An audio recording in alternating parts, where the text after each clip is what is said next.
আল্লাহ নবী ঈসা, Jesus Christ, he was the messenger of God, তিনি আল্লাহর পাঠানো নবী ছিলেন, and he was the as well a servant of God. ঈসা আলাইহিস সালামের প্রতি আমাদের যে শ্রদ্ধা, ভালোবাসা এবং আমাদের যে বিশ্বাস, এই বিশ্বাস দিয়েও কিন্তু প্রমাণিত হয় যে আমরা উম্মাতে মুহাম্মাদি, আমরা হচ্ছি উম্মাতান ওয়াসাতা।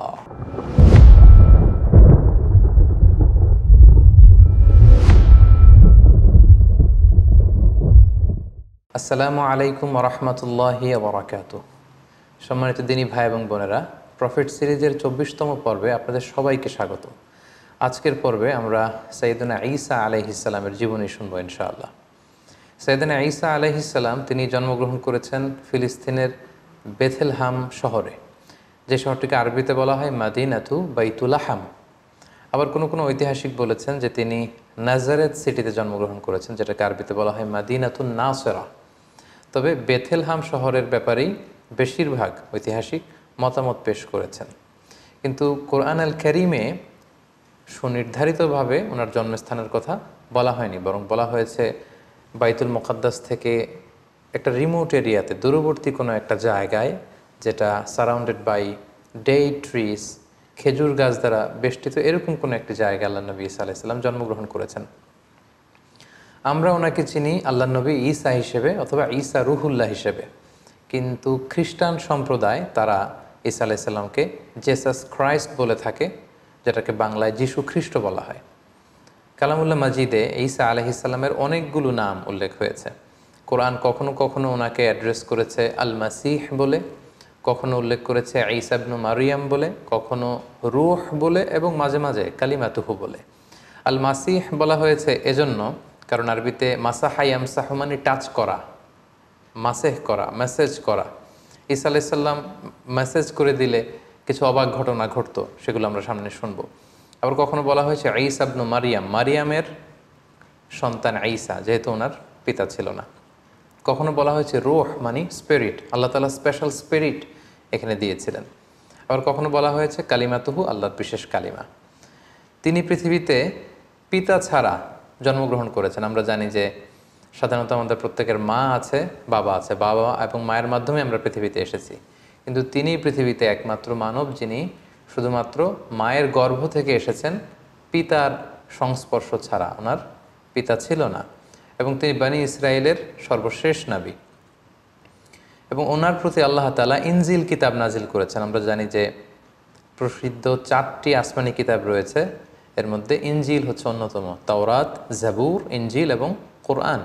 তো ওনার কাছে ইনজিল নাজিল হয়েছে, যেটাকে খ্রিস্টান কমিউনিটি এটাকে বাইবেল বলে বা গসপেল বলে থাকে।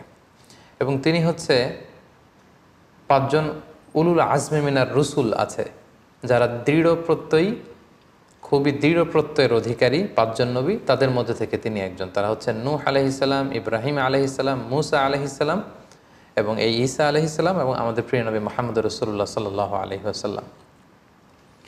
এবং তিনি একমাত্র নবী যিনি এখনও ইন্তেকাল করেননি, তিনি এখনও বেঁচে আছেন।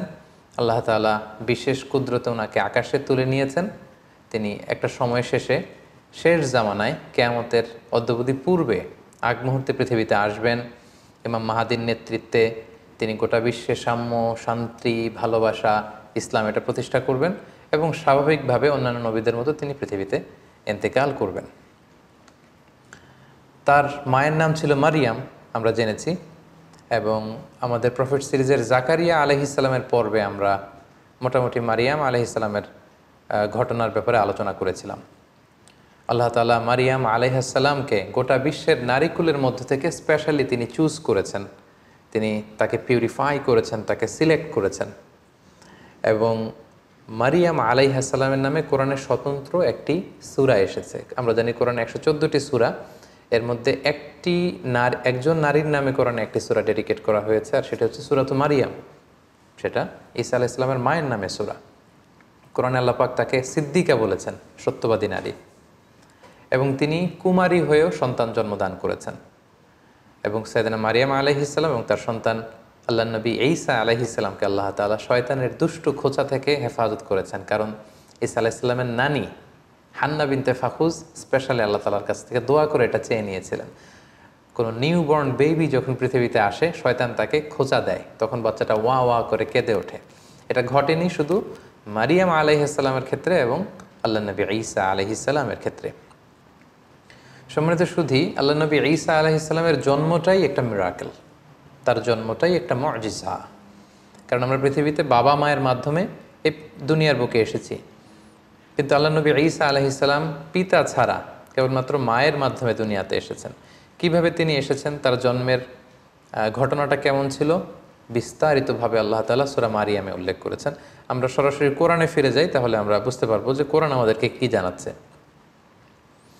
সূরা মারিয়ামে আল্লাহ তাআলা ইরশাদ করেছেন, ওয়াজকুর ফিল কিতাবি মারইয়ামা ইয ইনতাবাদাত মিন আহলিহা মাকানান শারকিয়্যা। মানে হে নবী, আমাদের রাসূলকে আল্লাহ তাআলা উদ্দেশ্য করে বলছেন, হে নবী, আপনি এই কোরআনে মারিয়ামের কথা উল্লেখ করুন যে পূর্ব দিকে, তার ফ্যামিলি থেকে পূর্ব দিকে কোনো একটা জায়গায় গিয়েছিল। ফাত্তাখাযাত মিন দুনিহিম হিজাবান, সে হয়তো গোসলের কাজে বা ব্যক্তিগত কোনো কাজে হেজাব দিয়ে চারদিকে পর্দা টাঙিয়ে কোনো একটা কাজ করছিল। ফাআরসালনা ইলাইহা রূহানা, ঠিক ওই মুহূর্তে আমি জিবরাইল আলাইহিস সালামকে পাঠালাম। নির্জন একটা এলাকা, তিনি একাকী কাজ করছিলেন। হঠাৎ আল্লাহ তাআলা তার ফেরেশতা জিবরাইল আলাইহিস সালামকে পাঠালেন। ফাতামাসসালা লাহা বাশারান সাবিয়্যা, এবং জিবরাইল আলাইহিস সালাম মানুষের আকৃতিতে তার সামনে যে উপস্থিত হলো। মারিয়াম আলাইহিস সালাম দেখে ভয় পেয়ে গেলেন। ক্বালা, তিনি বললেন, ইন্নী আউযু বির রহমানি মিনকা ইন কুনতা তাকিয়া, অর্থাৎ আমি তোমার ব্যাপারে আল্লাহর কাছে পানাহা চাই যদি তুমি আল্লাহকে ভয় করো। সাবধান, তুমি আমার সামনে এসো না, তুমি পুরুষ মানুষ, তুমি এখানে কি করছো, এখানে কেন এসেছো? ক্বালা, সাইয়েদনা জিবরাইল আলাইহিস সালাম বললেন, ইন্নামা আনা রাসূলু রাব্বিকি লিআহাবা লাকি গুলামান যাকিয়া, অর্থাৎ মারিয়াম ভয় নেই, আমি সাধারণ মানুষ নই, আমি আল্লাহর ফেরেশতা, আল্লাহর পাঠানো অ্যাঞ্জেল, ফেরেশতা। আমি এসেছি তোমাকে একটা গোলামান জাকিয়া, পবিত্র সন্তান গিফট করবার জন্য। একথা শুনে তো মারিয়াম আলাইহিস সালাম আতকে উঠলেন। তিনি বললেন, ক্বালাত আন্না ইয়াকুনু লি গুলাম, আমার কি করে সন্তান হবে? ওয়ালাম ইয়ামসাসনি বাশার, কোনো মানুষ তো আমাকে, কোনো পুরুষ তো আমাকে স্পর্শ করেনি। সন্তান হতে হলে তো আগে বিয়ে করতে হবে, নারী পুরুষের দৈহিক মিলন হতে হবে, পৃথিবীর যেই ন্যাচারাল সিস্টেম, এবং সেই পদ্ধতিতে একটা সার্টেন পিরিয়ড শেষে আমার হয়তো সন্তান হবে। তো আমি তো বিয়েই করিনি, আমি তো কুমারী, এবং কোনো পুরুষ আমাকে কখনো স্পর্শ করেনি। আর ওয়ালাম আকু বাগিয়া, আমি তো ব্যভিচারিণীও নই, আমি তো এমন নষ্টা ভ্রষ্টা নারী নই যে আমি পরপুরুষের সাথে কোনো ধরনের ব্যভিচারে লিপ্ত হয়েছি কিংবা অপকর্ম করেছি, ফলে তার মাধ্যমে আমার সন্তান, আমার গর্ভে সন্তান আসবে, এটা তো সম্ভব নয়। কিভাবে হবে? ক্বালা, জিবরাইল আলাইহিস সালাম বললেন, কাযালিকি, এমনিই হবে।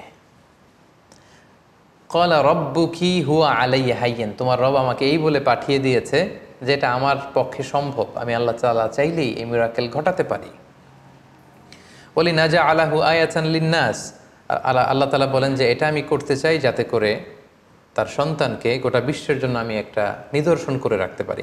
ওয়া রাহমাতাম মিন্না, আমার পক্ষ থেকে রহমত স্বরূপ। ওয়া কানা আমরাম মাকদিয়া, আর মারিয়াম তুমি বিচলিত হয়ে লাভ নেই, এটা ডিসাইডেড, আল্লাহ তাআলার সিদ্ধান্ত হয়ে গিয়েছে। আমরাম মাকদিয়া, জাস্ট এখন এটা প্লে হবে, আল্লাহ তাআলা ডিসাইড করেছেন এমনটা ঘটাবেন এবং এমনটা ঘটবে।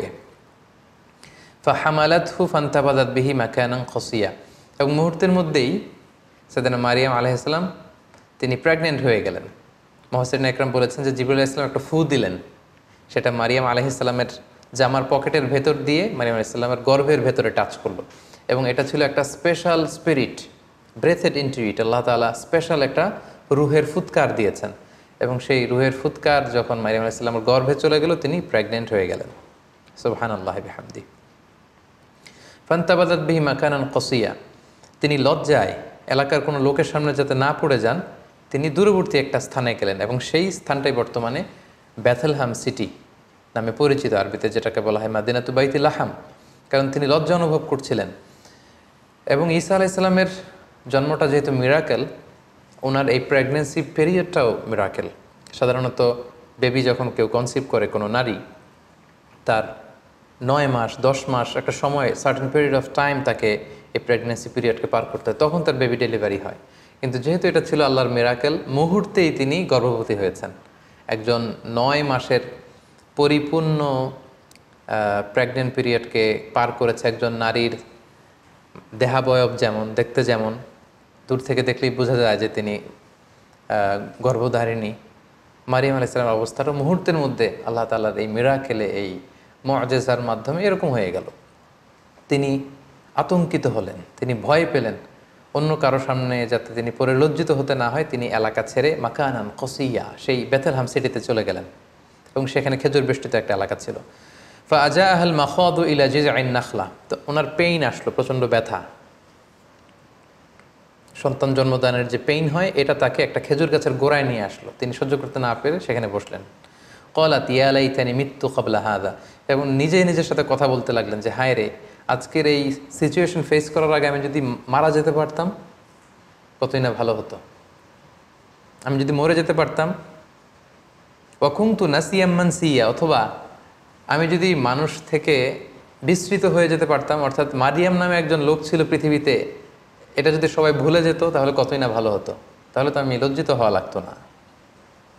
ফানাদাহা মিন তাহতিহা আল্লা তাহজানি, অর্থাৎ বোঝা গেল যে এরকম পরিস্থিতির মধ্য দিয়ে তিনি গর্ভপাত করলেন, ডেলিভারি হলো, আল্লাহর মিরাকেল মুআজিজা ঈসা আলাইহিস সালাম পৃথিবীতে আসলেন। মুহূর্তেই ফানাদাহা মিন তাহতিহা, তার নিচ থেকে একটা আওয়াজ আসলো যে আল্লাহ তাহজানি, হে মারিয়াম তুমি চিন্তিত হয়েও না, কদ জাআলা রব্বুকি তাহতাকি সারিয়া, এই তো দেখো তোমার পায়ের নিচ দিয়ে একটা স্রোতস্বিনী ঝর্ণাধারা প্রবাহিত হচ্ছে, সুবহানাল্লাহ। এবং আল্লাহ বললেন ওয়া হুজ্জি ইলাইকি বিজিযআইন নাখলাতি তুসাকিতু আলাইকি রুতাবান জানিয়া, হে মারিয়াম তুমি খেজুরের ডালা ধরে টান দাও, তাহলে দেখবে যে উপর থেকে খেজুর গাছ থেকে টসটসে সুমিষ্ট পরিপক্ক পাকা খেজুর নিচে পড়বে, এবং ওই খেজুর তুমি খাও। ফাকুলি ওয়াশরাবি, তুমি খাও পান করো, ওয়াকর্রি আইনা, আর এই তোমার নবজাতক সন্তানের দিকে তাকিয়ে তোমার চোখ জুড়াও, দেখো কত ফুটফুটে চমৎকার সন্তান আমি তোমাকে দিয়েছি। ফাইম্মা তারাইন্না মিনাল বাশারি আহাদান, কোনো মানুষ যদি দেখো, আমি তোমাকে পলিসি বাতলে দিচ্ছি, তুমি কি করবে? ফাকুলি ইন্নি নাদারতু লিররহমানি সাওমা ফালান উকাল্লিমাল ইয়াউমা ইনসিয়া, তুমি ইঙ্গিতে বলো যে আমি রোজা রেখেছি, আমি কারোর সাথে কথা বলবো না। আমাদের এই শরিয়াতে রোজার সিস্টেম হচ্ছে সকাল থেকে শুরু করে সন্ধ্যা পর্যন্ত না খেয়ে থাকা, কিন্তু ওনাদের শরিয়াতে রোজার সিস্টেম ছিল সকাল থেকে সন্ধ্যা পর্যন্ত মৌনতার রোজা রাখা, মানে চুপ থাকা। সকাল থেকে সন্ধ্যা পর্যন্ত খাওয়া যাবে, পান করা যাবে, কিন্তু কথা বলা যাবে না, কথা বললে রোজা ভেঙে যাবে। তো মারিয়াম তুমি ইঙ্গিতে বলো যে তুমি রোজা রেখেছো। ফাআতাত বিহি কওমাহা তাহমিলু, অবশেষে মারিয়াম আলাইহিস সালাম কী করবেন তিনি বুঝে উঠতে পারছিলেন না। অবশেষে তিনি শিশু সন্তান ঈসা আলাইহিস সালামকে কোলে নিয়ে এলাকার লোকদের কাছে আসলেন। ক্বালু ইয়া মারইয়াম, সবাই বলল হে মারিয়াম, লাকাদ জিইতি শাইআন ফারিয়া, এ কি অঘটন তুমি ঘটালে, এটা কি করলে তুমি সন্তান পেলে কোত্থেকে, তোমার তো বিয়ে হয়নি, কোত্থেকে তুমি বেবি পেলে? ইয়া উখতা হারুন মা কানা আবুকি ইমরাআ সাউইন ওয়া মা কানাত উম্মুকি বাগিয়া, তোমার বাবা তো ভালো লোক ছিল, তোমার মাও তো ব্যভিচারিণী ছিল না, তুমি এই কাজ কেমন করে করলে? মারিয়াম, তোমার মা ছোটবেলা তোমাকে বাইতুল মুকাদ্দাসে রেখেছে, আমরা ভেবেছি তুমি কত ভালো মেয়ে হবে, বাইতুল মুকাদ্দাসের তুমি সেবা করো, তোমাকে ভালো মেয়ে মনে করেছিলাম, তুমি কি করে এমন কাজটা করলে? ফাআশারাত ইলাই, মারিয়াম আলাইহিস সালাম এলাকার লোকদের এই প্রশ্নবাণে যখন তাকে জর্জরিত করা হচ্ছিল, তিনি কোনো কথা বললেন না, তিনি শিশু সন্তানের দিকে ইঙ্গিত করলেন। ফাআশারাত ইলাই, অর্থাৎ আমি কিছু বলতে পারবো না, এই ছেলের দিকে তাকাও, ছেলেকে বলো। ফাআশারাত ইলাই, ঈসা আলাইহিস সালামের দিকে ইঙ্গিত করলেন, নোটিস করলেন। ক্বালু, তারা রেগে গিয়ে বলল কাইফা নুকাল্লিমু মান কানা ফিল মাহদি সাবিয়া, হে মারিয়াম তুমি কি আমাদের সাথে ঠাট্টা করছো? এই দোলনায় থাকা বা তোমার কোলে থাকা শিশুর সাথে আমরা কীভাবে কথা বলবো? কেন তুমি এই কাজ করলে? ঠিক ওই মুহূর্তে একটা যুগান্তকারী ভাষণ দিয়েছিলেন সাইয়েদনা ঈসা আলাইহিস সালাম। মায়ের পবিত্রতা বর্ণনা করেছিলেন, নিজের পরিচয় পেশ করেছিলেন। ছোট্ট দুধের শিশু মায়ের কোল থেকে আঙ্গুল তুলে বললেন ইন্নী আব্দুল্লাহ আতানিয়াল কিতাব ওয়া জাআলানি নাবিয়্যা। সবাইকে অবাক করে দিয়ে এই দুধের শিশু কথা বলতে আরম্ভ করলো। তিনি বললেন যে আমি আল্লাহর গোলাম। আতানিয়াল কিতাব ওয়া জাআলানি নাবিয়্যা, আল্লাহ তাআলা আমাকে কিতাব দিয়েছেন, তিনি আমাকে নবী বানিয়েছেন। ওয়াজআলানি মুবারাকান আইনামা কুনতু ওয়া আওসানি বিসসালাতি ওয়াজ যাকাতি মা দুমতু হাইয়া, তিনি আমাকে বরকতময় করেছেন। আল্লাহ তাআলা আমাকে সালাতের আদেশ দিয়েছেন, আল্লাহ তাআলা আমাকে যাকাতের আদেশ দিয়েছেন। ওয়া বাররাম বিওয়ালিদাতি, আমার মায়ের প্রতি অনুগত বানিয়েছেন। ওয়ালাম ইয়াজআলনি জাব্বারান শাকিয়া, আল্লাহ আমাকে হতভাগা বানাননি। ওয়াসসালামু আলাইয়া ইয়াউমা উলিদতু ওয়া ইয়াউমা আমুতু ওয়া ইয়াউমা উবআসু হাইয়া, আমার জন্মের দিন, আমার মৃত্যুর দিন, আবার কিয়ামতের দিন আমি যখন আবার পুনরুত্থিত হব, সেদিন পর্যন্ত আমার প্রতি সালাম। এভাবে সবিস্তরে আল্লাহ তাআলা সূরাতুল মারিয়ামে সাইয়েদনা ঈসা আলাইহিস সালামের জন্মের যে স্টোরিটা এটা তিনি উল্লেখ করেছেন। এবং মারিয়াম আলাইহিস সালামের সামনে দাঁড়ানো, এতক্ষণ তার সাথে তর্ক বিতর্কে লিপ্ত বানি ইসরায়েলের সমস্ত পাদ্রীরা, সমস্ত লোকেরা তারা অবাক হয়ে গেল।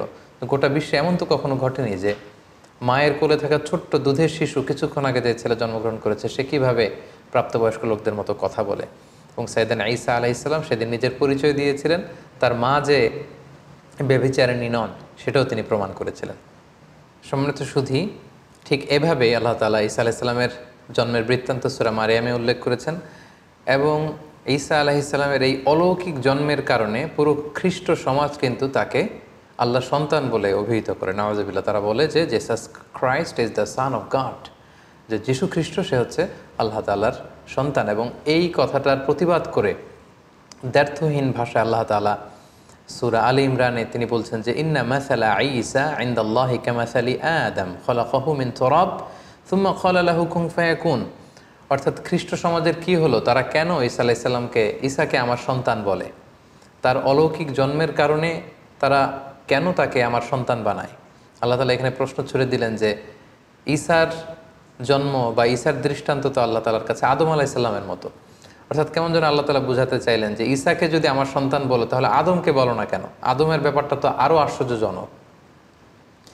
ঈসার জন্মটা যদি তোমাদের কাছে অবাক লাগে যে পৃথিবীতে বাবা মা দুইজনের মাধ্যমে সন্তান আসে, তো ঈসাকে আমি পাঠিয়েছি বাবা ছাড়া শুধু মায়ের মাধ্যমে, এজন্য তোমরা অবাক হয়ে, তো তোমরা আশ্চর্য হয়ে তাকে আমার সন্তান বলছো, তাহলে আদমের ব্যাপারে তোমরা বলো না কেন? আদমের তো বাবাও নেই, মাও নেই। সো আল্লাহ তাআলা সূরা আলে ইমরানের এই আয়াতটির মধ্য দিয়ে গোটা খ্রিস্ট সমাজকে তিনি ক্রিটিসাইজ করেছেন। সম্মানিত সুধী, ঈসা আলাইহিস সালাম পৃথিবীতে আসলেন, তিনি বড় হতে লাগলেন এবং আমরা বুঝতে পেরেছি যে মায়ের কোলে থেকেই তিনি নবী। এটা কিন্তু একটা ইউনিকনেস সাইয়েদনা ঈসা আলাইহিস সালামের। সাধারণত অন্যান্য নবীরা 40 বছর বয়সে যখন উপনীত হয় তখন আল্লাহ তাআলা তাদেরকে নবুয়ত দিয়ে থাকেন, কিন্তু ঈসা আলাইহিস সালাম এক্সেপশনাল। তিনি মায়ের কোলে থেকে আল্লাহ তাআলার পক্ষ থেকে এই প্রফেটহুড তিনি লাভ করেছেন। সো আল্লাহ তাআলা তার প্রতি ইনজিল কিতাব নাজিল করেছেন এবং যাই নাজিল হতো সেটা তিনি বনি ইসরায়েলের লোকদের কাছে পৌঁছে দিতেন। তিনি কি দাওয়াত দিতেন? আমরা যদি কালামুল্লাহ মাজিদের দিকে একটু খেয়াল করি তাহলে দেখব যে সাইয়েদনা ঈসা আলাইহিস সালাম তিনি তাওহীদের দাওয়াত দিয়েছেন, এক আল্লাহর দাওয়াত দিয়েছেন, আখিরাতের দাওয়াত দিয়েছেন, রিসালাতের দাওয়াত দিয়েছেন। যেমন সূরা মারিয়ামে আল্লাহ তাআলা বলছেন যে ঈসা আলাইহিস সালাম তাদেরকে বলেছিলেন যে ওয়া ইন্নাল্লাহা রাব্বি ওয়া রাব্বুকুম, অর্থাৎ হে বনি ইসরায়েলের লোকেরা, নিশ্চয় আল্লাহ তাআলা তিনি আমারও রব, ওয়া রাব্বুকুম তোমাদেরও রব, ফা'বুদুহ তোমরা এক আল্লাহর ইবাদত করো, হাযা সিরাতুম মুস্তাকিম, এবং এটাই সিরাতে মুস্তাকিম, এটাই সোজা রাস্তা। তাহলে তিনি কিন্তু এক আল্লাহর ইবাদতের প্রতি বনি ইসরায়েলকে দাওয়াত দিয়েছিলেন। সূরা আলে ইমরানে একটি আয়াতে পাওয়া যায় যে সাইয়েদনা ঈসা আলাইহিস সালাম তিনি বলেছেন ওয়াজিতুকুম বিআয়াতিম মির রাব্বিকুম, অর্থাৎ হে আমার কওমের লোকেরা, আমি আমার রবের পক্ষ থেকে তোমাদের কাছে নিদর্শন নিয়ে এসেছি, সাইন নিয়ে এসেছি, মিরাকেল নিয়ে এসেছি, ফাত্তাকুল্লাহ, তাই তোমরা আল্লাহকে ভয় করো, ওয়া আতিউন, আর রাসূল হিসেবে আমার আনুগত্য করো। তাহলে সম্মানিত সুধী, এই দুটি আয়াত থেকে আমরা বুঝলাম যে তিনি যে রাসূল এটার কথা তিনি সুস্পষ্টভাবে বলেছেন এবং তার কাছে আল্লাহর যে বাণী আসে এগুলো যাতে তারা নিরঙ্কুশভাবে মেনে নেয় সেটার আদেশ তিনি করেছেন এবং আল্লাহ তাআলা তিনি যে এক এবং একক সেটার দাওয়াত তিনি দিয়েছেন। এবং অন্য একটি আয়াতে আমরা দেখতে পাই যে সাইয়েদনা ঈসা আলাইহিস সালাম তিনি রাসূলুল্লাহ সাল্লাল্লাহু আলাইহি ওয়াসাল্লাম যে তারপরে নবী হয়ে আসবেন সেটা সুসংবাদ দিয়েছেন। আল্লাহ তাআলা বলছেন ওয়া ইয ক্বালা ঈসা ইবনু মারইয়াম, যখন মারিয়ামের কন্যা ঈসা বলল ইয়া বানি ইসরাঈল, হে বানি ইসরাঈল, ইন্নী রাসূলুল্লাহি ইলাইকুম, আমি তোমাদের প্রতি আল্লাহ রাসূল হয়ে প্রেরিত হয়েছি, মুসাদ্দিকাল লিমা বাইনা ইয়াদাইয়া মিনাত তাওরাত, আমার আগে যে কিতাব এসেছিল তাওরাত আমার ভাই মুসার প্রতি আমি সেটাকে টেস্টিফাই করছি, সেটার কনফার্মেশন আমি দিচ্ছি। আমি শুধু ইনজিলের ধারক বাহক হয়েই বসে থাকিনি, বরং আমার আগের কিতাবগুলোকে আমি সত্যায়ন করছি। পাশাপাশি ওয়া মুবাশশিরাম বিরাসূল, আমি একজন রাসূলের ব্যাপারে তোমাদেরকে গ্ল্যাড টাইডিংস দিতে এসেছি, যে ব্যাপারে পৃথিবীর সব নবীরা গ্ল্যাড টাইডিংস দিয়েছেন। সাইয়েদনা আদম আলাইহিস সালাম থেকে শুরু করে ঈসা আলাইহিস সালাম পর্যন্ত যত নবী পৃথিবীতে এসেছেন তারা প্রত্যেকে তাদের উম্মতের কাছে বলেছিলেন যে সর্বশেষে একজন নবী আসবে যার নাম হবে আহমদ, যিনি গোটা বিশ্বের নবিকুলদের সর্দার হবেন, যিনি হবেন সর্বশ্রেষ্ঠ রাসূল, এবং সেটার সর্বশেষ সুসংবাদটা সাইয়েদনা ঈসা আলাইহিস সালামের মাধ্যমে আল্লাহ তাআলা পাঠিয়েছেন। কারণ ওনার পরপরই আল্লাহ রাসূল সাল্লাল্লাহু আলাইহি ওয়াসাল্লাম পৃথিবীতে এসেছেন। তো তিনি বলেছেন, ওয়া মুবাশশিরাম বিরাসূল, হে বনী ইসরাঈল, আমি তোমাদেরকে একজন রাসূলের সুসংবাদ দিচ্ছি। ইয়াতি মিন বাদি, he will come after me, আমার পরপরই সে আসবে, ইসমুহু আহমদ, আর তার নাম হবে আহমদ। আমরা জানি যে আল্লাহ রাসূল সাল্লাল্লাহু আলাইহি ওয়াসাল্লামের অনেকগুলো নাম ছিল, চমৎকার চমৎকার নাম। এর মধ্যে উল্লেখযোগ্য দুটি নাম হচ্ছে, একটি হচ্ছে মুহাম্মদ আর একটি হচ্ছে আহমদ সাল্লাল্লাহু আলাইহি ওয়াসাল্লাম। ফালাম্মা জাআহুম বিল বাইয়িনাত, এরপর নবুয়তির প্রমাণ হিসেবে বনী ইসরাইলের লোকদের কাছে আল্লাহ নবী ঈসা আলাইহিস সালাম যখন বাইয়িনাত নিয়ে আসলেন, অর্থাৎ মুআজিজা নিয়ে আসলেন, ক্বালু হাযা সিহরুম মুবিন, তারা বলল এগুলো জাদু। হে ঈসা, তুমি তো জাদুকর, তুমি অনেক বড় ম্যাজিশিয়ান, তোমার এই কথা আমরা বিশ্বাস করি না।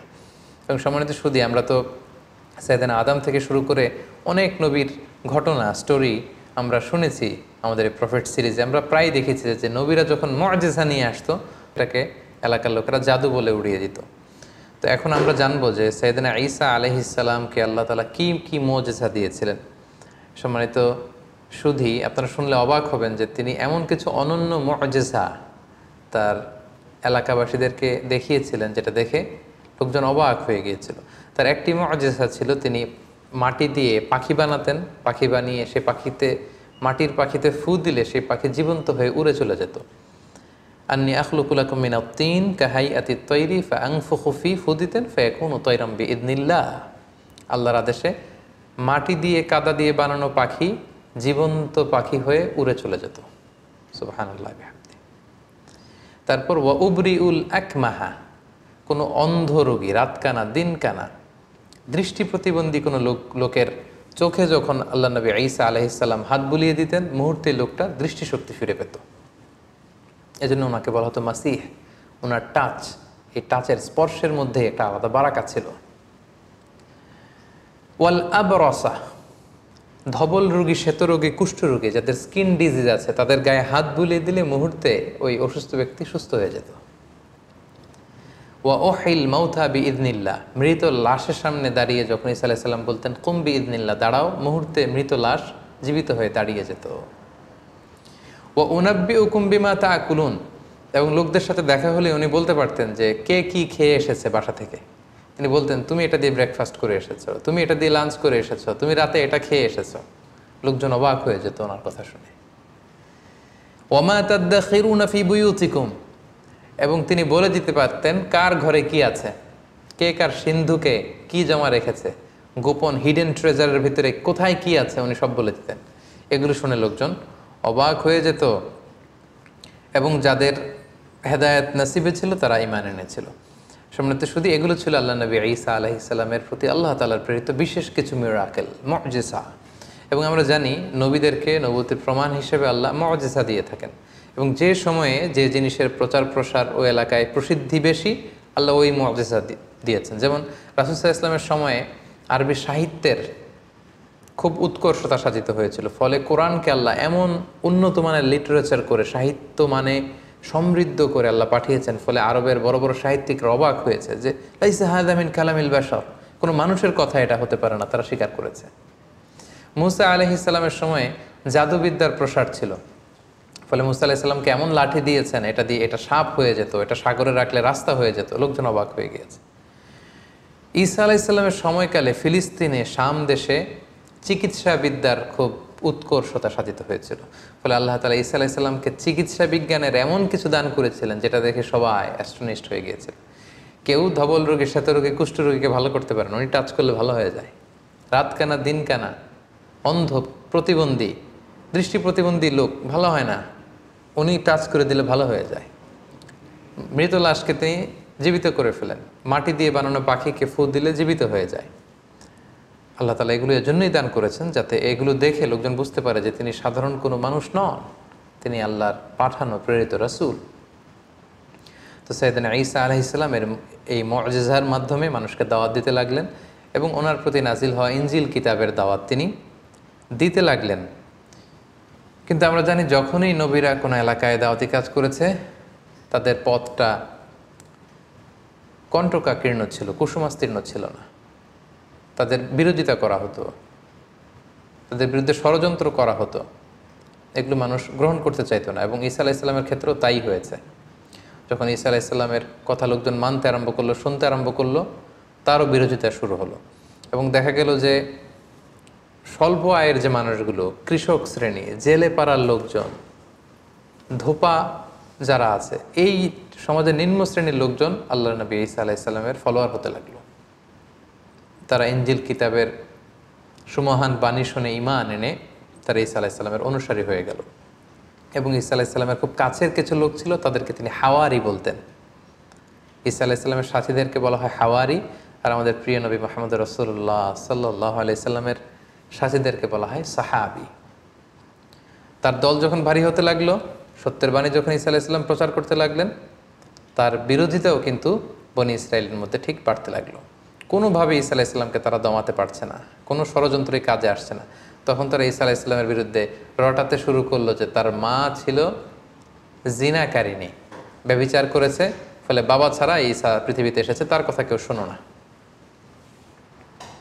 এই কথা সবাই রটাতে লাগলো। ঈসা আলাইসাল্লাম মনে খুব ব্যথা পেলেন, তারপরেও তিনি তার মনোবল তিনি হারালেন না, তিনি দাওয়াতি কাজ চালিয়ে যেতে লাগলেন। সব শেষে তারা সাইয়েদানা ঈসা আলাইহিস সালামের ব্যাপারে ধর্ম অবমাননার অভিযোগ দিল। সুবহানাল্লাহ। যুগে যুগে আমরা দেখেছি যে যারাই ধর্মের প্রচারক তাদেরকেই ধর্ম অবমাননার অভিযোগ দেওয়া হয়। সাইয়েদানা ঈসা আলাইহিস সালামের ক্ষেত্রে সেটাই ঘটেছে। যিনি আল্লাহর নবী, যিনি ইনজিল কিতাব নিয়ে এসেছেন, যিনি মানুষকে ধর্ম শিখাচ্ছেন, হোয়াট ইজ রিলিজন তিনি শিখাচ্ছেন, তাকে ধর্ম অবমাননার অভিযোগ দেওয়া হলো। কি বলা হলো? বনি ইসরায়েলরা রটাতে শুরু করলো যে তিনি তাওরাতের বিরুদ্ধে কথা বলছেন, এটা একটা ব্লাসফেমি, তাকে শাস্তি দেয়া হোক, তার শিরচ্ছেদ করা হোক, তাকে শুলে চড়ানো হোক। এভাবে তারা আল্লাহ নবী ঈসা আলাইহিস সালামের ব্যাপারে ধর্ম অবমাননার অভিযোগ দিলেন যে সে তাওরাত পরিবর্তন করে সে ইনজিল নামে নতুন এক কিতাবের আবির্ভাব ঘটিয়েছে। এবং এই কথা তারা তৎকালীন সময়ের যে অত্যাচারী রাজা কিং হেরোডের কাছে তারা পৌঁছালো, এবং তারা সবাই মিলে চক্রান্ত করে সর্বশেষে তাকে হত্যার ষড়যন্ত্র করলো। বনি ইসরায়েলের লোকেরা সাইয়েদানা ঈসা আলাইহিস সালামকে হত্যা করার জন্য চড়াও হলো, এবং তাদের ভাষ্যমতে তারা ঈসা আলাইহিস সালামকে হত্যা করেছে। কিন্তু কালামুল্লাহ মাজিদে পবিত্র কোরআন আল কারীম আল্লাহ তাআলা বলেছেন, না, তোমরা আমার নবী ঈসাকে স্পর্শও করতে পারোনি, তাকে আমি উঠিয়ে নিয়েছি। আল্লাহু আকবার। ঘটনাটা কেমন ছিল? ওনার মৃত্যুর ব্যাপারে নির্ভরযোগ্য দুটি বর্ণনা পাওয়া যায়। একটি বর্ণনা হচ্ছে সাইয়েদানা ঈসা আলাইহিস সালাম সহ তার অনুসারীদেরকে 4000 ইহুদি এসে ঘিরে ফেলল, একটি ঘরে তাদেরকে আবদ্ধ করা হলো। আল্লাহ নবী ঈসা আলাইহিস সালাম বললেন, আমার অনুসারীদের মধ্য থেকে কে আছো আমার জন্য জীবন দিবে? একজন দাঁড়ালো। নবী ঈসা আলাইহিস সালাম তাকে তার পাগড়ি পরিয়ে দিলেন, তার জামা খুলে পরিয়ে দিলেন, বললেন যাও। সেই লোক আল্লাহর নামে সামনে আগালো এবং তার চেহারাকে আল্লাহ ঈসা আলাইহিস সালামের চেহারা করে দিলেন। ইহুদিরা যখন তাকে পেল সবাই মনে করলো এইটাই ঈসা, তারা তাকে হত্যা করলো। আর মুহূর্তে আল্লাহ তাআলা ঈসা আলাইহিস সালামকে আকাশে তুলে নিলেন, রাফাআহুল্লাহু ইলাইহি। ফলে ইহুদিদের মতে তারা ঈসা আলাইহিস সালামকে হত্যা করেছে, আসলে হত্যা করতে পারেনি। ঐতিহাসিকভাবে দ্বিতীয় যে বর্ণনাটি পাওয়া যায় সেটা হচ্ছে তারা ঈসা আলাইহিস সালামকে হত্যার ষড়যন্ত্র করে তাকে ধাওয়া করলো। আল্লাহ নবী ঈসা আলাইহিস সালাম একটি ঘরে আবদ্ধ হলেন, তারা চারদিকে ঘিরে রাখলো নবী ঈসা আলাইহিস সালামকে হত্যার জন্য। ঈসা আলাইহিস সালামও বেরোন না, তারা নবীকে হত্যাও করতে পারে না। সবশেষে তারা তাদের মধ্যে থেকে সবচেয়ে পাপী পাষণ্ড এক লোককে অ্যাসাইন করলো যে যাও তুমি যে দেখো তো ঈসা কী করে ভিতরে। তাদের এই লোককে তারা ভেতরে পাঠালো, এই ঘরের ভেতরে দেয়াল টপকিয়ে। মুহূর্তের মধ্যে আল্লাহ তাআলা ঈসা আলাইহিস সালামকে আকাশে তুলে নিলেন এবং তাদের লোকটাকে ঈসা আলাইহিস সালামের চেহারায় রূপান্তরিত করে দিলেন, তার ফেসটাকে আল্লাহ তাআলা ঈসার চেহারা বানিয়ে দিলেন। ঈসা আলাইহিস সালামকে আকাশে তুলে নিলেন। এখন দীর্ঘ সময় হয়ে যায়, তাদের লোকটাও ফিরে না।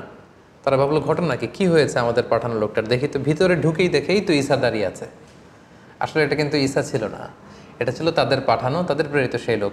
তারা ওই লোকটাকেই হত্যা করলো। ঈসা আলাইহিস সালাম মনে করে একেই শুলে চড়ালো, একেই হত্যা করলো। কিন্তু হত্যার পরে তাদের মধ্যে কয়েক দল হয়ে গেল, কেউ বললো এটা ঈসা, কেউ বলে ঈসা না। কারণ তার আল্লাহ তাআলা শুধু তাদের পাঠানো লোকটার চেহারাটাকে ঈসা আলাইহিস সালামের মতো করেছিল, কিন্তু ওই লোকটার জামা কাপড়, হাত, দেহের অন্যান্য অঙ্গ প্রত্যঙ্গ কিন্তু ওই লোকের মতোই ছিল। ফলে তারা শঙ্কায় পড়ে, একটা সংশয়ে পড়ে গেল যে আসলেই কি আমরা হত্যা করেছি? এ ব্যাপারে আল্লাহ তাআলা খুব সুস্পষ্ট সূরাতুন নিসার ভেতরে উল্লেখ করেছেন যে ওয়াকাউলিহিম, ইহুদিরা বলে থাকে, ইন্না কাতালনাল মাসিহ ঈসা ইবনে মারিয়াম, আমরা মারিয়ামের সন্তান ঈসাকে হত্যা করেছি, এটা তারা ক্লেইম করে থাকে। কিন্তু আল্লাহ বললেন ওয়ামা কতালু, তারা আমার নবী ঈসাকে হত্যা করতে পারেনি। ওয়ামা সলাবু, তাকে শুলেও চড়াতে পারেনি। ওয়ালাকিন সুব্বিহা লাহুম, এই পুরো বিষয়টাই তাদের কাছে অস্পষ্ট আমি করে দিয়েছি। আমি আল্লাহ এমন এক মেকানিজম এখানে ঘটিয়ে দিয়েছে, এমন ঘটনা ঘটিয়ে দিয়েছে, যার ফলে পুরো ইহুদি সমাজ তারা এখানে সন্দেহে পড়ে গিয়েছে। আল্লাহ বলেন ওয়ামা কতালুহু ইয়াকিনা, তারা আমার নবী নিশ্চিতভাবে ঈসাকে হত্যা করতে পারেনি। বাল রাফাআহুল্লাহু ইলাই, আল্লাহ তাআলা বলেন যে আমি আমার নিজের কাছে আমার নবী ঈসাকে উঠিয়ে নিয়েছি। সম্মানিত শুধু এই হচ্ছে ঈসা আলাইহিস সালামের এই পৃথিবীতে ওনার জীবদ্দশায় সর্বশেষ ঘটনা। কোরআন আমাদেরকে এটা কনফার্ম করেছে যে ইহুদিরা তাকে হত্যাও করতে পারেনি, ক্রুশেও চড়াতে পারেনি, বরং আল্লাহ তাআলা ঈসা আলাইহিস সালামকে উঠিয়ে নিয়েছেন। এবং প্রিয় নবী মুহাম্মদ রাসূলুল্লাহ সাল্লাল্লাহু আলাইহি সাল্লাম আমাদেরকে জানিয়েছেন যে ঈসা আলাইহিস সালাম তিনি ইন্তেকাল করেননি, তিনি একমাত্র নবী যিনি জীবিত আছেন, তিনি আকাশে আছেন এবং শেষ জামানায় তিনি পৃথিবীতে আবার নেমে আসবেন। সহিহ মুসলিমের একটা বর্ণনায় জানা যায়, আল্লাহর হাবিব সাল্লাল্লাহু আলাইহি ওয়াসাল্লাম বলেন যে অবশ্যই কিয়ামতের আগে এমন একটা সময় আসবে যখন ঈসা আলাইহিস সালাম আসবেন কিভাবে, হাকামান মুকসিতা, তিনি ন্যায়পরায়ণ শাসক হয়ে আবির্ভূত হবেন। ফায়াকসুরুস সলিব, তিনি যত ক্রুশ, ইংরেজিতে যেটাকে ক্রস বলে, খ্রিস্টানদের একটা রিলিজিয়াস আইকনিক ব্যাপার, এই যত ক্রুশ আছে এই ক্রুশকে তিনি ভেঙে ফেলবেন। ওয়াকুতুলুল খিনজির, তিনি শূকর হত্যা করবেন। ওয়াদাউল জিজিয়া, জিজিয়া ট্যাক্সের সিস্টেম তিনি উঠাবেন। ওয়াফিদুল মাল, গোটা বিশ্বে সম্পদের তারল্য ছড়িয়ে পড়বে, গোটা বিশ্বে তিনি সাম্য, শান্তি, ভ্রাতৃত্ব, ইসলামকে তিনি প্রতিষ্ঠা করবেন। এবং সহিহ মুসলিমের আরেকটি বর্ণনায় নাওয়াস ইবনে সামআনের রাদিয়াল্লাহু তাআলা আনহুর বর্ণিত হাদিস, যেখানে রাসূল ইসলাম দাজ্জালকে নিয়ে বিস্তর আলোচনা করেছেন, সেখানে তিনি বলেছেন যে এই দাজ্জাল যখন পৃথিবীতে ফিতনা ছড়াবে ঠিক তখনই আল্লাহ নবী ঈসা আলাইহিস সালাম এই পৃথিবীতে আগমন করবেন। কোথায়? দামেস্কের, সিরিয়ার রাজধানী দামেস্কের একটা মসজিদে তিনি আসবেন। আমরা জানি যে দামেস্ক শহর এখনও আছে, ইংরেজিতে ড্যামাস্কাস বলে। এই দামেস্ক শহরের একটা আইন্দাল মানারাতিল বাইদা, একটা মসজিদের সাদা মিনারার পাশে তিনি ফেরেশতার পাখায় ভর করে শাঁ করে জমিনে নেমে আসবেন। আসার সাথে সাথেই তখন মুসলিম কমান্ডার যে থাকবে ঈসা আলাইহিস সালামকে বলবেন যে আপনি ইমামতি করুন। ঈসা আলাইহিস সালাম বলবেন না, আল্লাহ তাআলা এই উম্মাতের যে সম্মান দিয়েছে সে কারণে তুমি ইমামতি করবে, কারণ আমি নেতা হয়ে আসিনি, তোমাদের মধ্যে থেকেই নেতা হবে, তিনি ইমামতি করবেন। এরপর ঈসা আলাইহিস সালাম দাজ্জালকে খুঁজতে শুরু করবেন। ইহুদিরা দাজ্জালের মিত্র হবে। ঈসা আলাইহিস সালামের শ্বাস প্রশ্বাস যে কাফেরের গায়ে লাগবে সেই মারা যাবে। এবং ফিলিস্তিনে এখনও একটা জায়গা আছে, জায়গাটার নাম বাবুল লুদ, হাদিসে এই শব্দটাই বলা হয়েছে, বাবুল লুদ, এবং এখনও ওই জায়গাটা বাবুল লুদ নামেই পরিচিত। ঠিক ওই জায়গায় আল্লাহ নবী ঈসা আলাইহিস সালাম দাজ্জালকে হত্যা করবেন। ইয়াজুজ মাজুজ আসবে, তিনি তুর পাহাড়ে চলে যাবেন মুসলিমদেরকে নিয়ে, ইয়াজুজ মাজুজের অত্যাচার থেকে পরিত্রাণের জন্য দোয়া করবেন, তারাও চলে যাবে। এরপরে ঈসা আলাইহিস সালাম গোটা বিশ্বে ইসলামকে পৌঁছে দিবেন। পৃথিবীর এমন কোনো ঘর, এমন কোনো দেশ, এমন কোনো জনপদ থাকবে না যেখানে আল্লাহর নাম উচ্চারিত হবে না, গোটা বিশ্বের সবাই মুসলিম হয়ে যাবে। এরপরে ঈসা আলাইহিস সালাম স্বাভাবিকভাবেই অন্যান্য নবীদের মতো এই পৃথিবীতে ইন্তেকাল করবেন। সম্মানিত শুধু এই হচ্ছে আল্লাহ নবী ঈসা আলাইহিস সালামের জীবনী। এ পর্যায়ে আমরা ওনার জীবনী থেকে কিছু লাইফ লেসন বের করবার চেষ্টা করব, আমাদের জীবনের সাথে কানেক্ট করবার চেষ্টা করব, ওনার জীবনী থেকে কি শিক্ষা আমরা পাই। প্রথম যে শিক্ষাটা আমরা পাই সেটা হচ্ছে আল্লাহ তাআলার জন্য কোনো কিছুই অসম্ভব নয়। আমরা জানি যে বাবা মায়ের মাধ্যমে পৃথিবীতে সন্তান আসে, কিন্তু ঈসা আলাইহিস সালাম বাবা ছাড়া মায়ের গর্ভে তিনি এসেছেন এবং মায়ের মাধ্যমে পৃথিবীতে তিনি জন্ম লাভ করেছেন। এবং আল্লাহ তাআলা এই যে এস্টাবলিশড ল অফ নেচার, এটাকে তিনি ব্রেক করে দিয়েছেন এবং আল্লাহ তাআলা চাইলে এটা পারেন। বাবা ছাড়া পৃথিবীতে তিনি আল্লাহ নবী ঈসা আলাইহিস সালামকে পাঠিয়েছেন। এটা থেকে আমরা বুঝলাম যে আল্লাহর কাছে কোনো কিছু অসম্ভব নয়। নাথিং ইজ ইম্পসিবল টু আল্লাহ, সব কিছু সম্ভব, তিনি চাইলে সব করতে পারেন, এটা আমরা জানতে পারলাম। 2 নম্বর যে শিক্ষাটা আমরা পাই সেটা হচ্ছে গর্ভবতী নারী যারা আছে বা বাচ্চা ডেলিভারি দেওয়ার পরে তাদের জন্য খেজুর কিন্তু একটা উপাদেয় খাবার হতে পারে। যেটা আমরা মারিয়াম আলাইহিসসালামের ক্ষেত্রে দেখেছি। আল্লাহ বলেছেন যে ফাহুজ্জি ইলাইকি বিজিজইন নাখলাতি তুসাকিত আলাইকি রুতাবান জানিয়া, হে মারিয়াম তুমি খেজুরের ডাল ধরে টান দাও, টসটসে পাকা খেজুর পড়বে, সেটা খাও। মারিয়াম আলাইহিসসালাম কিন্তু খেজুর খেয়ে তখন এনার্জি পেয়েছিলেন।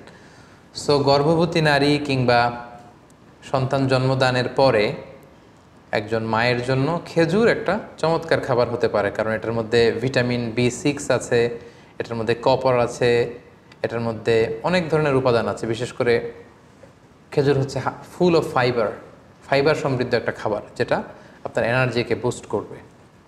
সো গর্ভবতী এবং সন্তান জন্মদানের পরে নারীদের জন্য খেজুর একটা চমৎকার খাবার, যেটা কোরআনিক গাইডেন্স থেকে আমরা পাই। 3 নম্বর যে ব্যাপারটি আমরা জানতে পারি যে মারিয়াম আলাইহিসসালামের সন্তান জন্মদানটা এমন একটা সময় হয়েছিল যখন খেজুর পেকে পেকে পড়ে। কোরআনের আয়াত থেকে বোঝা যায় যে হে মারিয়াম তুমি খেজুরের ডাল ধরে টান দাও, খেজুর পড়বে। এবং আমরা জানি খেজুর পাকে হচ্ছে গ্রীষ্মকালে। কিন্তু আমরা যদি বর্তমান খ্রিস্টান কমিউনিটির এক্সমাস ডে, যেটাকে ওরা বলে ক্রিসমাস ডে, মেরি ক্রিসমাস বা ক্রিসমাস ডে, তারা পালন করে থাকে প্রচণ্ড শীতে, অর্থাৎ 25শে ডিসেম্বর। সো ঐতিহাসিকভাবেই কিন্তু এখানে একটা there is a big question in this celebration, যে আসলেই শীতকালে কি আল্লাহ নবী ঈসা আলাইহিসসালামের জন্ম হয়েছিল কি না। কোরআন কিন্তু আমাদেরকে জানিয়েছে যে ঈসা আলাইহিসসালামের যখন জন্ম হয়েছিল সেটা ছিল সামার সিজন, অর্থাৎ গ্রীষ্মকাল। কিন্তু খ্রিস্ট সমাজ এই ক্রিসমাস পালন করে থাকে 25শে ডিসেম্বর, প্রচণ্ড শীতের সময়। এর আদৌ কোনো ভিত্তি আছে কি না, there is a question here. আমরা এখানে কোশ্চেন মার্ক রেখেই সামনে চলে যেতে চাই। আমরা 4 নম্বরে যেটা সাইয়েদনা ঈসা আলাইহিসসালামের জীবনী থেকে শিখলাম সেটা হচ্ছে আল্লাহর নবীরা নিজেকে নবী বলে পরিচয় দেওয়ার আগে তারা নিজেদেরকে আব্দুল্লাহ বা আল্লাহর বান্দা বলে পরিচয় দিতে বেশি স্বাচ্ছন্দ্য বোধ করতেন। যার প্রমাণ আল্লাহ নবী ঈসা আলাইহিসসালাম মায়ের কোলে সর্বপ্রথম নিজের পরিচয় দিয়েছেন এই বলে যে ইন্নী আব্দুল্লাহ, আমি আল্লাহর গোলাম। আগে বলেছেন গোলাম বা দাস, তারপরে তিনি বলেছেন আতানিয়াল কিতাব, আল্লাহ তিনি আমাকে কিতাব দিয়েছেন, ইনজিল কিতাব। ওয়াজআলানি নাবিয়্যা, তিনি আমাকে নবীও বানিয়েছেন। তাহলে নবী, পৃথিবীতে সবচাইতে শ্রেষ্ঠ যারা, তারা নিজেদেরকে আল্লাহর দাস, আল্লাহর গোলাম বলতে স্বাচ্ছন্দ্য বোধ করতেন। এবং আল্লাহ রাসূল সাল্লাল্লাহু আলাইহি ওয়াসাল্লাম তিনিও নিজেকে সবসময় আব্দুল্লাহ বা আল্লাহর গোলাম বলে পরিচয় দিতেন। সো আমরা অহংকার করার কোনো সুযোগ কোনো বিশ্বাসীর নেই, বরং বিশ্বাসীরা সবসময় নিজেদেরকে দাস হিসেবে পরিচয় দেয়। আমরা সবাই হচ্ছি কুল্লুনা ইবাদুল্লাহ, আমরা আল্লাহর গোলাম। 5 নম্বর যে শিক্ষাটা আমরা পাই সেটা হচ্ছে আল্লাহ নবী ঈসা আলাইহিসসালাম এবং ওনার মা মারিয়াম আলাইহিসসালাম, ওনারা উভয় কিন্তু মানুষ ছিলেন, যেটা মুসলিম ডক্ট্রিনের সাথে, ইসলামী ডক্ট্রিনের সাথে খ্রিস্টান ডক্ট্রিনের একটা পার্থক্য। খ্রিস্টান কমিউনিটি তারা এই দুজনকে, ঈসা আলাইহিসসালামকে বলে যে ঈসা আলাইহিসসালাম ছিল হচ্ছে আল্লাহর সন্তান, আর মারিয়াম আলাইহিসসালামকে তারা ম্যারি বলে। তারা বলে যে ম্যারি হচ্ছে আল্লাহর স্ত্রী। তাদের একদল আবার বলে ম্যারি হচ্ছে আল্লাহর মা। সো কোরআন কিন্তু দ্ব্যর্থহীন কণ্ঠে ঘোষণা করেছে যে তারা উভয়ই মানুষ ছিলেন। ঈসা আলাইহিসসালাম তিনি আল্লাহর বান্দা ছিলেন, মানুষ ছিলেন, মারিয়াম মানুষ ছিলেন। কিন্তু খ্রিস্ট সম্প্রদায় একটা স্পেশাল আইডিওলজিতে তারা বিশ্বাস করে, যেটাকে তারা বলে ত্রিত্ববাদ, ট্রিনিটি। এবং কোরআন এই ট্রিনিটিকে সুস্পষ্টভাবে নাকচ করেছে। যেমন সূরাতুল মায়েদাতে আমরা দেখি আল্লাহ তাআলা বলছেন মাল মাসিহু ইবনু মারইয়ামা ইল্লা রাসূল, মারিয়ামের সন্তান ঈসা রাসূল ছাড়া কিছু ছিল না, তিনি একজন রাসূল। কদ খালাত মিন ক্বাবলিহির রাসূল, তার আগে অনেক রাসূল অতিবাহিত হয়েছে, তাদের ধারাবাহিকতায় তিনিও একজন রাসূল। ও উম্মুহু সিদ্দীকা, আর ঈসার মা মারিয়াম সে সত্যবাদী একজন নারী। কানা ইয়াকুলানি তাআম, তারা উভয়ই সাধারণ মানুষদের মতো খাবার খেত, তাদেরও ক্ষুধা লাগতো, তারা খাবার খেত, তারা মানুষের সাথে মিশতো, তারা মানুষ ছিল। তোমরা কি করে এই ট্রিনিটিতে বিশ্বাস করো, ত্রিত্ববাদে বিশ্বাস করো? তারা বিশ্বাস করে যে আল্লাহিত্ব বা খোদায়িত্ব এটা 3 ভাগে বিভক্ত। একটা পার্ট নিয়ন্ত্রণ করে আল্লাহ, আরেকটা নিয়ন্ত্রণ করে আল্লাহর স্ত্রী ম্যারি, আরেকটা পার্ট নিয়ন্ত্রণ করে আল্লাহর সন্তান জিসাস ক্রাইস্ট। তাদের আরেক দল বলে যে না, এই ডিভাইনিটি এটা 3 ভাগে বিভক্ত। খোদায়িত্বের 1 ভাগ হচ্ছে আল্লাহর হাতে, 1 ভাগ হচ্ছে জিবরাইল আলাইহিসসালামের হাতে, আরেক ভাগ হচ্ছে সাইয়েদনা ঈসা আলাইহিসসালামের হাতে। কোরআন কিন্তু এগুলো সুস্পষ্ট বিরোধিতা করে কোরআন জানিয়েছে যে না, ঈসা আলাইহিসসালাম তার মা, তারা আল্লাহর গোলাম ছিল এবং তারা মানুষ ছিল। 6 6 নম্বর যে শিক্ষাটা আমরা পাই সেটা হচ্ছে ঈসা আলাইহিস সালামের প্রতি আমাদের শ্রদ্ধা এবং বিশ্বাসের মধ্য দিয়ে আমাদের মধ্যম পন্থা ফুটে ওঠে। কারণ আল্লাহ তাআলা আমাদেরকে বলেছেন যে উম্মাতান ওয়াসাতা, আমরা হচ্ছি মধ্যমপন্থী উম্মত।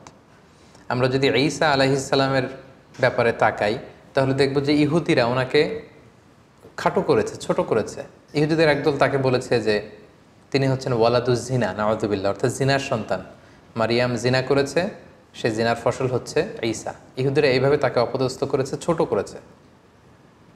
আর যদি খ্রিস্টান সম্প্রদায়ের দিকে তাকাই তাহলে দেখব যে তাকে উঠাতে উঠাতে আল্লাহর চেয়ারে নিয়ে বসিয়েছে, নাউযুবিল্লাহ।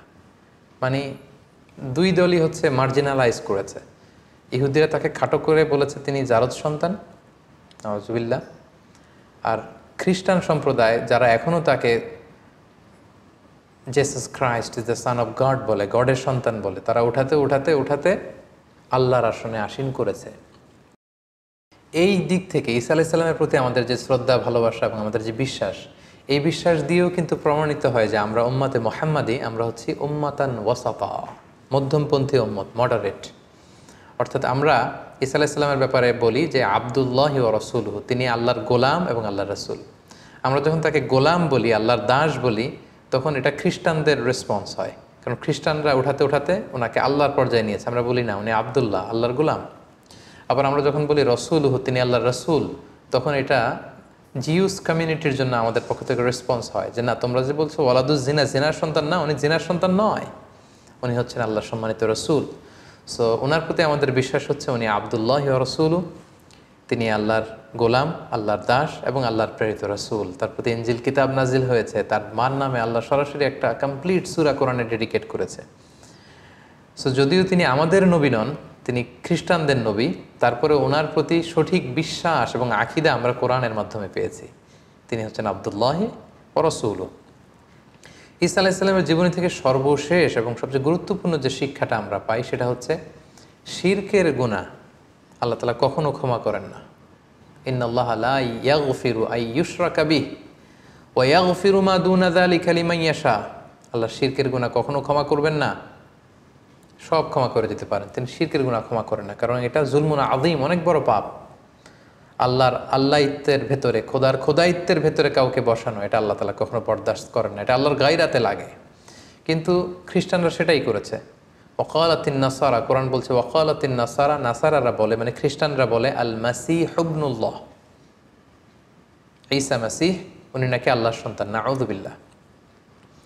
এবং আল্লাহ বলেন লাকাদ কাফারাল্লাযীনা ক্বালু, তারা সুস্পষ্ট কুফরি করেছে যারা বলে ইন্নাল্লাহা সালিসু সালাসা, আল্লাহ তিনের একজন, মানে ট্রিনিটি বা ত্রিত্ববাদে যারা বিশ্বাস করে তারা কুফরি করেছে। এবং তাদের জন্য কঠিন আযাব, তারা যদি এ থেকে নিবৃত না হয় কঠিন শাস্তি তাদেরকে পেয়ে বসবে। এবং সবচেয়ে মজার ব্যাপার হচ্ছে যে ঈসা আলাইহিস সালামকে কিন্তু আল্লাহ তাআলা কিয়ামতের দিন কঠিন ইন্টারোগেশন করবেন, কঠিন জিজ্ঞাসার মুখোমুখি হবেন তিনি কিন্তু এর দায়ভার নেবেন না। এবং তিনি তার উম্মাদকে কখনো বলেনও নি যে আমি আল্লাহর সন্তান, তারা নিজেরা এটা বানিয়েছে। বাবা ছাড়া পৃথিবীতে এসেছেন, অবাক তার জন্মের ঘটনা, ফলে তিনি আল্লাহর সন্তান। এটা খ্রিস্টানদের ফেব্রিকেশন, খ্রিস্টানদের বানানো। তিনি কিন্তু তাওহীদের দাওয়াত দিয়েছেন, তারপরেও আল্লাহ তাআলা ওনাকে ছাড়বেন না, ওনাকে জিজ্ঞাসাবাদ করবেন, কঠিন জিজ্ঞাসাবাদের মুখোমুখি তিনি কিয়ামতের ময়দানে হবেন। এবং সেটা আল্লাহ কোরআনে এভাবে বলেছেন যে ওয়াইদ ক্বালাল্লাহু ইয়া ঈসা ইবনা মারইয়াম, সেদিন আল্লাহ ঈসা আলাইহিস সালামকে বলবেন যে আনতা কুলতা, হে ঈসা তুমি কি বলেছিলে যে লিন্নাসে, মানুষকে, ইত্তাখিযুনি, যে হে মানুষেরা আমি ঈসাকে পূজা করো, ওয়া উম্মি, এবং আমার মাকে পূজা করো, ইলাহাইনি, আমাদেরকে তোমরা ইলাহ মানো মিন দুনিল্লাহ, আল্লাহকে ব্যতি রেখে। হে ঈসা তুমি কি এই কথা কখনো বলেছিলে? সম্মানিত শুধু আমরা জানি যে ঈসা আলাইহিস সালাম বলেননি, এবং ঈসা আলাইহিস সালাম যে বলেননি এটা আল্লাহও জান। তারপরেও এটা এমন একটা ইস্যু, আল্লাহ তাআলা নিজেও এটা বরদাস্ত করবেন না। আল্লাহ ঈসা আলাইহিস সালামকে ইন্টারোগেট করে তার মুখ দিয়ে বারবার এটা বের করে কিয়ামতের গোটা ময়দানে যখন খ্রিস্ট সম্প্রদায় থার থার করে কাঁপবে, আল্লাহ তাআলা এই জবাবদিহি সবার সামনে দেখাবেন। এই প্রশ্ন যখন আল্লাহ তাআলা ছুড়ে দেবেন, ঈসা আলাইহিস সালাম বলবেন ক্বালা সুবহানাক, আল্লাহ আপনি অতি মহান, পবিত্র। মা ইয়াকুনু লি আন আকুলা মা লাইসা লি বিহাক, যেটা বলার কোনো অধিকার আমার নেই সেটা আমি কি করে বলি আল্লাহ, আমি কেন এমনটি বলবো? ইন কুনতু কুলতু, আর যদি আমি এমনটি বলেই থাকতাম দুনিয়াতে, ফাকাদ আলিমতা, তাহলে আপনি তো সেটা জানতেন। তা'লামু মা ফি নাফসি, আল্লাহ আমার অন্তরে কি আছে আপনি জানেন। ওয়ালা আ'লামু মা ফি নাফসিক, আপনার অন্তরে কি আছে আমরা জানি না। ইন্নাকা আনতা আল্লামুল গুয়ুব, আপনি অদৃশ্যের খবর রাখেন। হে আল্লাহ, মা কুলতু লাহুম ইল্লা মা আমারতানি, আপনি আমাকে যা আদেশ করেছিলেন আমি তো পৃথিবীতে কেবল তাই বলেছি। আমি তো বার্তাবাহকের কাজ করেছি, বাণীবাহকের কাজ। ইনজিল কিতাবে আপনি যা বলেছেন আমি তাই পৌঁছে দিয়েছি। আর সেটা কি? সেটা ছিল আমি বলেছি আনে আবুদুল্লাহ, তোমরা আল্লাহর ইবাদত করো। রব্বি, আল্লাহ হচ্ছেন আমার রব। ঈসা আলাইহিস সালাম কিন্তু বলেননি যে আমি আল্লাহর সন্তান, তিনি বলেছেন রব্বি, তিনি আমার রব। ওয়া রব্বাকুম, আল্লাহ তাআলা আমার যেমনি রব তোমাদেরও রব। ওয়া কুনতু আলাইহিম শাহীদাম মা দুমতু ফীহিম, হে আল্লাহ আমি এই কথার উপরই ছিলাম পৃথিবীতে যতদিন বেঁচে ছিলাম, আমি তো এটাই বলেছি। ফালাম্মা তাওয়াফাইতানি, আর যখন আপনি আমাকে মৃত্যু দিলেন, কুনতা আনতার রাকিবা আলাইহিম, এরপরে কি হয়েছে আল্লাহ আমি সেটা জানি না। আমার তিরোধানের পর গোটা বিশ্বের খ্রিস্ট সমাজ কি বলেছে সেটার দায়ভার আমি নিব না। ওয়া আনতা আলাইহিম ওয়া আনতা আলা কুল্লি শাইইন শাহীদ, আর সে ব্যাপারে আপনি ভালো জানেন, আপনি সব দেখেছেন। সম্মানিত সুধী, দেখেন আমরা যদি এই আয়াতটাকে একটু অ্যানালাইসিস করি তাহলে দেখব যে ঈসা আলাইহিস সালাম কখনো এ শিরকের কথা বলেননি। তিনি কখনো বলেননি আমি আল্লাহর সন্তান, আমার মা ম্যারি বা মারিয়াম আল্লাহর স্ত্রী, কখনো তিনি এ কথা বলেননি। এটা খ্রিস্টানদের বানানো কথা, এবং আল্লাহ তাআলা খুব ভালো করে জানেন যে তিনি বলেননি। তারপরেও এটা আল্লাহর স্ট্যাটাসের বিষয়, এটা আল্লাহর গায়রাতের বিষয়। আল্লাহ গোটা খ্রিস্ট সমাজের সামনে ঈসা আলাইহিস সালামকে দাঁড় করে জিজ্ঞেস করবেন তুমি কি এটা বলেছিলে? এই পরিস্থিতির মধ্যে দিয়ে আল্লাহ বোঝাতে চাইবেন যে হে খ্রিস্ট সমাজ, যে ঈসাকে তোমরা খোদা মনে করতে, তাকে আজ জবাবদিহি করা লাগতেছে আমার সামনে। এবং কিয়ামতের ভয়াবহ যে দৃশ্যটা কতটা ভয়ঙ্কর হবে, ভয়াবহ হবে, সেটাই কিন্তু আল্লাহ তাআলা এই আয়াতের মধ্য দিয়ে আমাদেরকে বুঝিয়ে দিলেন। এবং আল্লাহ বুঝাতে চাইলেন দেখো আমার প্রশ্নের মুখোমুখি হয়ে সাফাই গাইতে যে ঈসা কত অস্থির হয়ে আমাকে উত্তর দিচ্ছে, নানাভাবে সে করজোরে আমার কাছে ক্ষমা চেয়ে বলছে আল্লাহ আমি তো এটা বলিনি, আমি তো এটা বলিনি, আল্লাহ আমি তো এটা বলিনি। এই পরিস্থিতি, এই এক্সপ্রেশন এবং এই আয়াতগুলো থেকে সম্মানিত শুধু আমরা বুঝতে পারি যে শিরকের গুনাহ আল্লাহ তাআলা কখনো ক্ষমা করেন না। এবং কেউ যদি শিরক করে, আল্লাহ বলেন লাইন আশরাকতা, আমার সাথে যদি কাউকে অংশীদার করো, শিরক করো, লা ইয়াহবাতান্না আমালুক, তোমার জীবনের সব আমলগুলো বাতিল হয়ে যাবে। এবং গোটা খ্রিস্ট সম্প্রদায়কে অত্যন্ত ভালোবাসার সাথে আজকের প্রফিট সিরিজের এই এপিসোড থেকে আমরা আহ্বান জানাতে চাই যে আপনারা দেখুন কালামুল্লাহ মাজিদে আপনাদের নবী ঈসা আলাইহিস সালামের ব্যাপারে কতটা ব্যালেন্সড, কতটা ভারসাম্যপূর্ণ চিন্তা বা বিশ্বাসের সমন্বয় ঘটিয়েছে কোরআন। আমরা ঈসা আলাইহিস সালামের ব্যাপারে বলি যে তিনি হচ্ছে আবদুল্লাহ ওয়া রাসূলুহু, আল্লাহর নবী ঈসা, Jesus Christ, he was the messenger of God, তিনি আল্লাহর পাঠানো নবী ছিলেন। And he was the as well a servant of God, তিনি আল্লাহর দাস ছিলেন। এবং ঈসা আলাইহিস সালাম যে আল্লাহর সন্তান ছিলেন না, সেটা তিনি শিশু অবস্থাতেই প্রথম শব্দ দিয়ে বলেছেন। তার জীবনের মুখ থেকে উচ্চারিত প্রথম শব্দটা ছিল মায়ের কোল থেকে ইন্নী আবদুল্লাহ, আমি আল্লাহর দাস। গোটা খ্রিস্ট সমাজ কি করে আল্লাহ নবী ঈসা আলাইহিস সালামকে আল্লাহর সন্তান বলে দাবি করে? আমরা তাওহীদের আহ্বান জানিয়ে, আমরা এক আল্লাহর ইবাদতের প্রতি আহ্বান জানিয়ে প্রফেট সিরিজের এই 24তম পর্বটি শেষ করছি। আল্লাহ তাআলা আমাদের সবাইকে কথাগুলো বোঝার, আমল করবার তৌফিক দান করুক। হাযা মা ইনদি ওয়াল ইলমু ইনদাল্লাহ, আলাইহি তাওয়াক্কালতু ওয়া ইলাইহি উনীব। আসসালামু আলাইকুম ওয়া রাহমাতুল্লাহি ওয়া বারাকাতুহু।